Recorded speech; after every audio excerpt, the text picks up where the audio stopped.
tăng nhân nào đại dương nhân nào phạt tù ta là hai bên provi chỉ tầm trang quan nó hai bên ri tầm trang quan ở đâu hai bên provi tầm trang tu hai bên provi chơi vừa quan tầm trang tu nó đây chơi nào vậy ấp mông na hai cười nằm đuôi sao cười nào đặt tu ngơi chỉ cười bự quan mà nặng xa chỉ mà ông nô bên chẳng hè mà bôn gần chỉ mà bự hay nhớ nào đặt tu bự quan mà hè mà ông nô ấy nên vừa ý quan tầm tinh nào đặt quan tầm tỉa dưới đi hai sao tầm Giêsu chỉ mà bự bằng tranh cho anh tàu bằng một cái riêng anh tôi hay bằng thế bảo bằng kia trang quan trang du cặp cào chỉ mất bữa hai sao chỉ đi trong hai cái lon bằng Giêsu hành tập riêng cho chỉ ngót nhỉ quan trên nào chỉ ngót một cái gì sao chỉ trong hai cái là ta làm mai con trang du mày lót cả lúc chỉ đi bữa cả bông bữa người xa mà này nhá trong hai ta mà mơ Prah Giêsu là mai lai lao Prah du mai dưới hai sai luôn Prah Giêsu Prah quay cặp cài nara thằng bên đang ở đâu Giêsu sát tâm trâu tập con đánh Prah du chỉ phải do Prah quay chỉ áp nó phun cho hè ta là hari chỉ đánh Prah du chỉ Prah quay tuyệt gai hè ta là hari ấp chỉ thằng lại chắc chỉ Prah quay chỉ hoa bự bằng mỗi cú tầm hè chỉ hè ta là Prah quay một cú tầm hè vương hơi hari chỉ đánh ngoài sang cái anh ta là hai tay nhân như hai ở trái món kia kìa mẹ vượt xoay đăng ông nô xoay đăng buri qua xoay đi món kia respect ta là xoay cũng đi mai hôm nay thì qua thì cụ thả thức tiêu bảo ta là xoay cụ ý kia nào nuôi nó bự cụ mà đang thắt đó cụ mà đang ban đó là trong xoay cụ ý mai hôm nay thì cụ thả thức phổ game ta là hai xoay cụ ý nuôi chè nó bự cụ một cái thả thức ở đây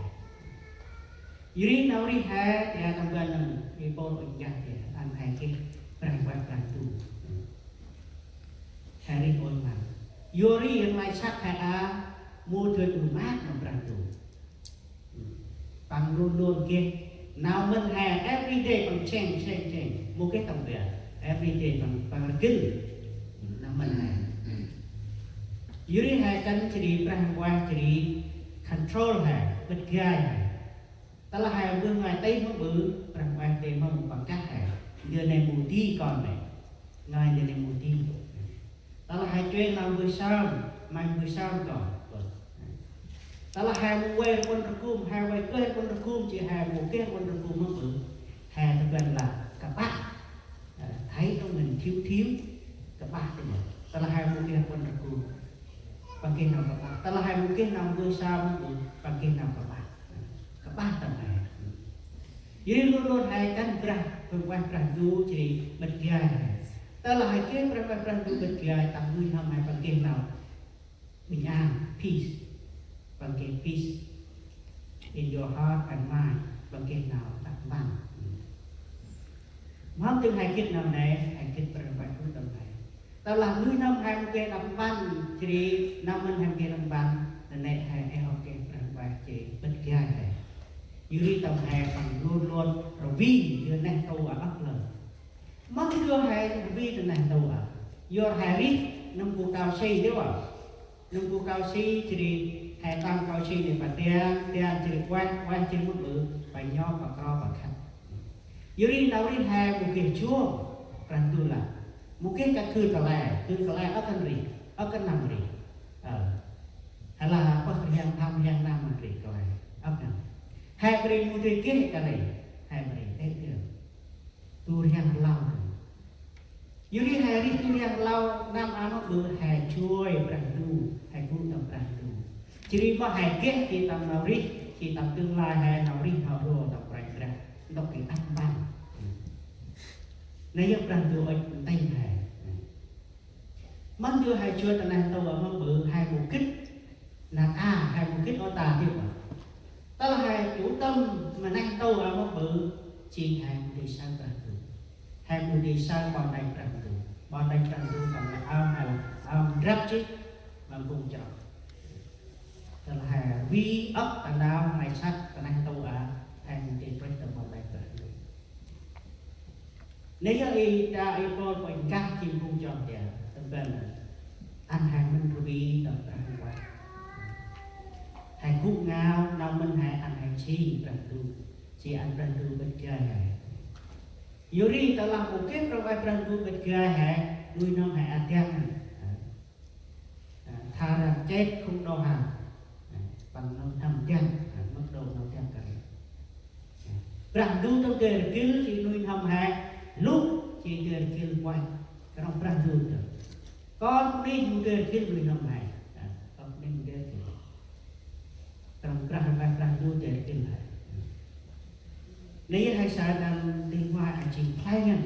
rang du chỉ ga chỉ vùng trong này trong gần dưới hai sai thì nó bự tập 50 trong gần là 50 Roman chapter 8 verse 5 for those who live according to the flesh and set the mind on the thing of the flesh, but those who live according to the spirit, the thing of spirit. Dưới hè nó hè năm minh hè rồi, đó là hè quên cho đàn tàu mà bự, bằng hè là kẹo mà bự, bằng nát, bằng vi như đàn tàu, vi này sắc được. Ấp mông nào, đó là hè minh mà bền đủ, chỉ luôn luôn ấp mông nào là hè minh rồi vi mà bền đủ. Mà mình vì mà bền đủ hay lo thay cả, vừa sao mà đó, anh bền đủ mặt mà, do là hai bộ kích hay đi. Hay chuông đám là bệnh nằm tiếp bảo dưới bền đủ là tua khăn mai còn anh nằm xoang ngay prao anh khăn mai cũng ép mà bền bền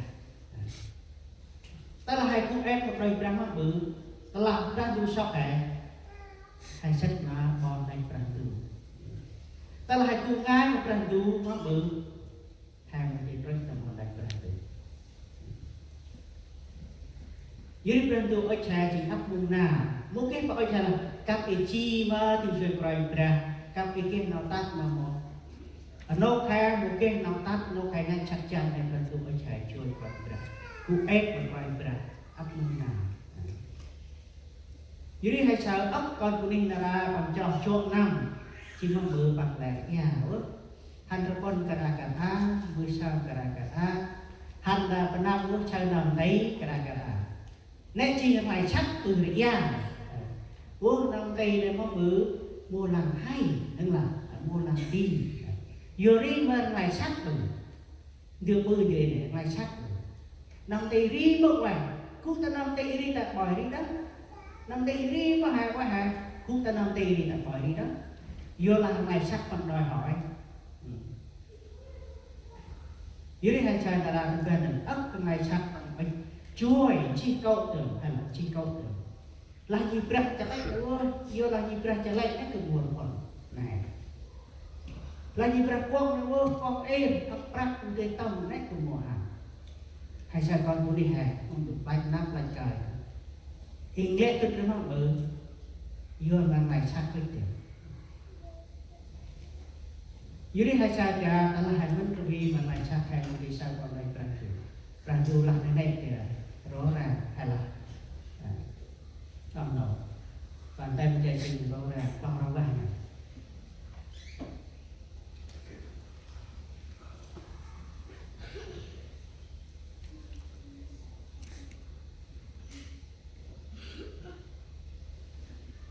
dưới đây hay sai ta mà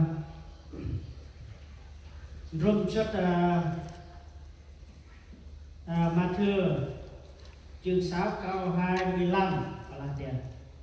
Vì vậy ta phán với các con, đừng vì mạng sống mà lo phải ăn gì, uống gì, đừng vì thân thể mà lo phải mặc gì.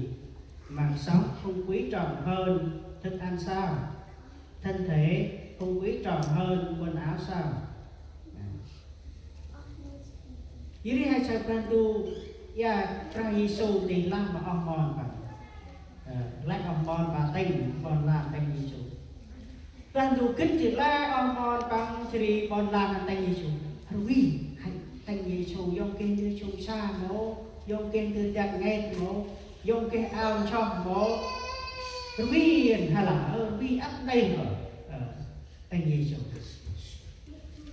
ông rằng dù mắc em gan rồi vì em vừa chung xa lạnh đủ đường này sắc miền thay lên là đi chung xa thay lên dưới đi hè ấp mình chỉ mình được chung xa chọn luôn mà bự hay là ao nó lấy úp để mà bự rất ao he đó chiếc nó lấy úp để rất chiếc he đó là chơi để một anh chơi để chơi he đó làm điên quay điên này điên he dưới này sắc bằng đòi hỏi cái này dưới đi hai sao tóc còn của đây nhà nó bự bằng cái nào phòng trào đây này nó phòng trào là ra nó bự hai sao tóc còn của đây là phải làm lại ôn lại xa tóc hai sao xa một rong xa ốc còn của đây là năm vụ phòng trào dưới đi bằng làm lại sắc bằng đòi hỏi tôi ta chóc cái đi ta nó bự ngoài đi đánh có khi là lâu hồ bậc làm có khi là không bậc lòng dưới đây hai con của đi hai bằng đòi hỏi cái này dưới đây con của đi hai bằng ít lớn thường lại sạch dưới đây con gặp nó bự ràng đu lấy khăn chi cần mày lấy trai chi cần mày vẫn cứ hôm nhận ít rí tầm mày sạch rí tầm lòng tầm lòng mang muốn đưa là khách tầm mày sạch hành tầm lòng mang tầm phạt tụt này vẫn đưa hôm nhận ít khách tầm này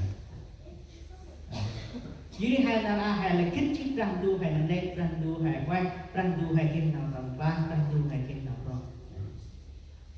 dưới hai sai là chỉ mất tiêu hôm hay là vì ốc đi này nào vì nào mình này một cái tay rồi răng đu đã hay big man hay phải vì phải mình một cái tay bây là nào vì này lao in over hay phải bắt là căn điên này speed là bắt làm tròn là làm highway này như là Eri spectre 80 chỉ hành động là 90 100 120 lại hành động over in dưới đông ra hành đưa nách bư hải trình chư bư hải trình chư nào hành mất nào vi bịch mang coi mất người trong xa nào vinh nào minh chỉ là nào mất này chỉ là đi một cái tay đó nào vi nào mất này bây là hành mất hậu ấy chỉ là lao đi chỉ chư hành trình chư dưới đây du làมันđưa miền vị đi đưa cho lấy ăn khăn mai một người bự đượcมันđưa miền vị của quốc ngân này đi chích ăn hai một người bựมันđưa miền vị của quốc vị của quốc hay chơi rồi dưới đây du ít trẻ ăn hai cái nào chơi